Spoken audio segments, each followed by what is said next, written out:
ಮಗ ಸರಿ ಕುಡಿಬೇಕಿಲ್ಲ ನಂದು ನಿತ್ತು ಹೊಯ್ಕೊಂಬಿಟ್ಟಂಗೆ ಮಾತಾಡ್ತಾನೆ ಅಲ್ಲೋ ಮರ ನಮ್ಮ ಹಾಳು ಮಾಡಕ್ಕೆ ಬಂದೀನಿ ಅಂತೇಳಿ.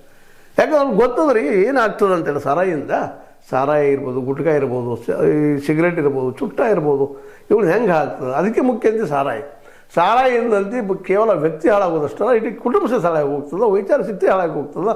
ಅದು ಅಂಥ ಒಂದು ಲೋಕಲ್ ಹೇಳ್ಕೊಂಡು ನೀವೇನು ಮಾಡೋರು, ಅದು ನೀವು ಟೀಕಾ ಮಾಡಿದ್ದು ಸರಿ ಅದ.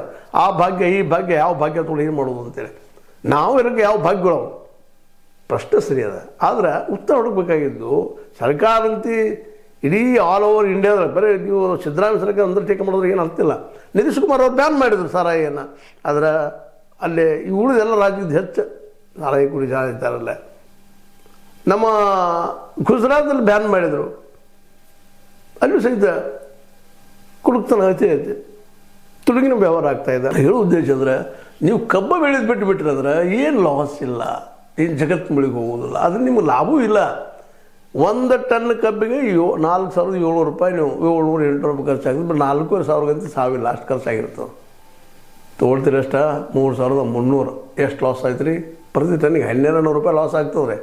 ಲಾಸ್ ಆಗಿ ಮತ್ತು ಅವ್ರು ಏನು ಮಾಡೋರು, ಸಕ್ಕರೆ ತಯಾರು ಮಾಡ್ತಾರೆ, ಅವುಗಳದ್ದು ಮಳ್ಳಿ ಸಾರಾಯಿ ಕೊಟ್ಟು ಬಿಡ್ತಾರೆ. ಆ ಸಾರಾಯಿ ಕುಡಿಯೋರು ನಾವು ಕುಡಿಯೋರು. ಇವು 70-80% ಯಾರು ಅದಾರ ರೀ, ರೈತರೇ ಅದಾರು. ರೈತರು, OBC, SC, ST ಇವರ ಇವತ್ತು 80-85% ಅದಾರ. ಮತ್ತು ಇವರೇ ಕುಡಿಯೋರು, ಇವರ ಮತ್ತು ದುಡ್ಡು ಕೊಡಿಸ್ತಾರೆ. ಅವ್ರು ಶ್ರೀಮಂತ ಒಂದು 10% ಶ್ರೀಮಂತರ ಉಳಿಯೋರು.